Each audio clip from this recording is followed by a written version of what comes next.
제 기억에는 강릉에서 서로 올라오는 차 안에서 남기령 형한테 전화를 했었어요. 그 형은 아티스트야. 약간 이런 뉘앙스였어요. 이런 뉘앙스였고 그 형은 정말로 글이 죽여라는 얘기를 해줬어요. 근데 저도 글이 죽인다는 말은 저도 100% 공감을 했었고 일단 제가 신뢰하는 선배가 그 사람이랑 하지 마라는 얘기를 안 했기 때문에 저는 그 말 한마디로 그냥 저는 정원이랑 비슷해요. 정원이랑 제가 비슷하다고 생각되는 경우는 그냥 좀 뭐랄까 드러내지 않는 게 좀 비슷한 것 같아요. 감정을. 네, 감정을. 그러니까 모르겠어요. 좀 외관적으로 저는 잘 드러내지 않는 성격이라 정원이도 마찬가지로 제 모습을 보는 것 같기도 하고요. 저는 그 시나리오를 보자마자 우울하다거나 아니면 되게 아프다거나라는 느낌보다는 그냥 어떤 완벽함 때문에 이끌렸던 것 같아요. 저한테는 너무 와닿은 작품이라. 완벽함이라고 하시는데 그 말이 이해가 되세요? 이해가 안 돼요, 저는.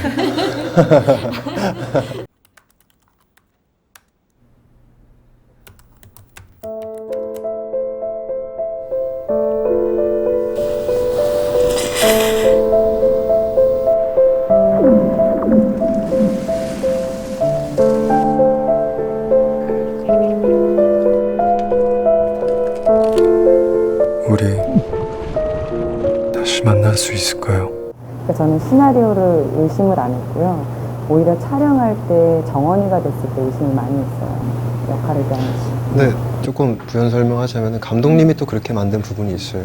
왜냐면 프리 단계에서 최소한의 이제 약속을 만들어 가잖아요. 뭐 스태프분들하고도 마찬가지고 배우와 연출가의 약속이 만들어지는데 현장에서는 그 약속을 모든 걸 부정을 하시는 거예요. 자기도 의심을 하고 저도 제 스스로를 의심을 하게 만드는 어떤 그 현장의 분위기가 있어가지고 뭔가 나에게 끊임없이 새로운 걸 요구하는 게 그러니까 어쩌면은 배우로서의 어떤 투정인 거죠.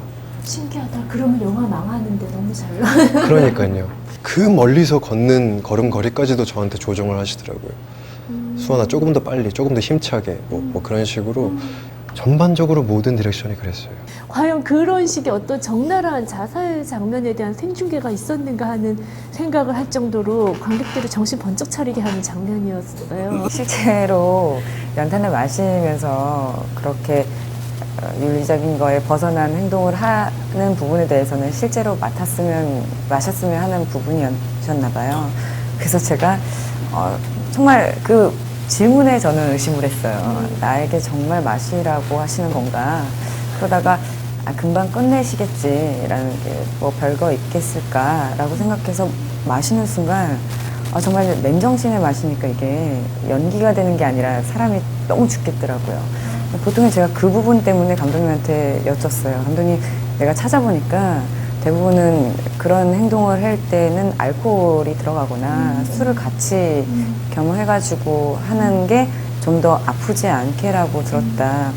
나는 너무 맨정신 아닐까. 근데 정원이는 어쨌든간 그 맨정신에서 편안하게 죽는 거를 희망을 하고 있으니 한번 해달라 했을 때는 저는 모든 게 다 의심이었고 내가 지금 이 자리에서 죽음으로 가는 것도 의심이었고 살아 있어야 될 것도 의심이었고 동치미 국물도 준비 안 해주고 이제. 근데 그 장면에서 당사자의 표정은 마치 그냥 시를 읽듯이 너무 고요하고 너무 조용한. 실제로 정원이를 생각하고 정원이가 돼서 이입을 하다 보니까 거기서 마냥 숨을 안 쉴 수는 없더라고요. 근데 오히려 제 앞에 스태프분들이 표정이 너무 일그러졌었어요. 제가 너무 안타까웠었나 봐요. 근데 저는 마음만큼은 좀 편안했고 물론 이렇게 신소리가 날 뻔했지만 그런 것 또한 정원이가 돼봐서 그렇지 않나 싶었고요. 감독님 오히려 미안해하는 표정이 문 밖으로 보이더라고요. 5분 동안 그거를 8번을 찍었어요. 그러니까 5분, 8번이니까 몇 분이죠, 총? 40분. 네, 그죠. 40분 동안 이제. 그 물속에 뛰어드는 장면은 저를 집어넣으려고 하셨죠.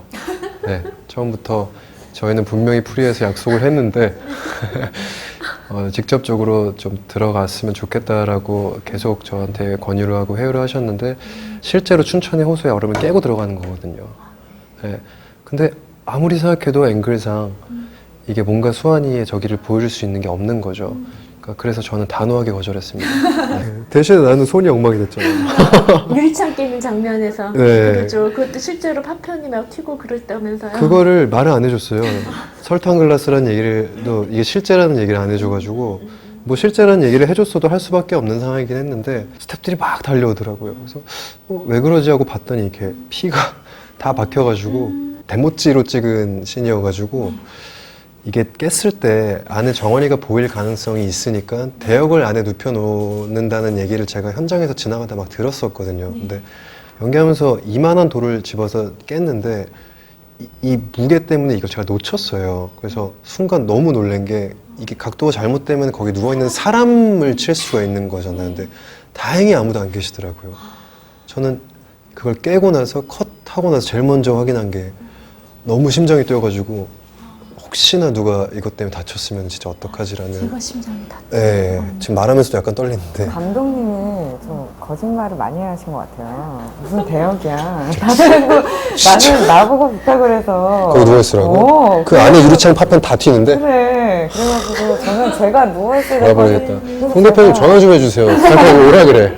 감독님은 정말 대단하신 분인데 한 사람을 죽음으로 인도해서 결국에는 살려주는 그런 부분. 그러니까 영화에서처럼 저를 이렇게 마셔라 이렇게 우습게로 하고 나중에는 이제 수환이로 인해서 눈을 뜨게 하시는 장면처럼 감독님의 그 포부와 그 열정은 되게 대단하셨던 것 같아요. 근데 본인이 자신감이 있으셨고 용기가 있으셔서 저희한테 다 그랬던 거고. 꼭 하고 싶은 과연 그럴까? 얘기가 있어요.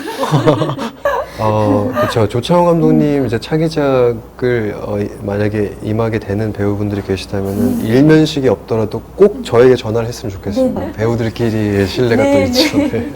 배우에게는 이 영화는 어떤 이미지로 기억이 될 수도 있고 뭐 어떤 대사로도 기억이 될 수도 있고 그러실 것 같아서 뉴스로 기억이 될 것 같아요. 뉴스? 네. 지금 저희 뉴스를 보면 자극적인 이야기들, 실사 이야기들이 많잖아요. 동반 자살이라는 것도 실생활에서 많이 이루어진다고 했고 묵혀두었던 뉴스를 정말 적나라하게 풀어진 느낌이랄까요? 수환이도 물속에 빠지려고 해서 빠진 장면이 아니듯 그렇게 살얼음판에서 우연찮게 물속에 빠져버리는 것처럼 그냥 우리 영화가 굉장히 자극적이고 좀 대단한 뉴스가 되지 않을까 싶기도 해요. 저는 그런 감정입니다. 어느 정도 시간이 흐르고 다른 현장을 더 경험을 해보고 나서 그 다음에 돌아봤을 때 좀 더 정확하게 좀 생각할 수 있을 것 같은 그런 느낌이고요.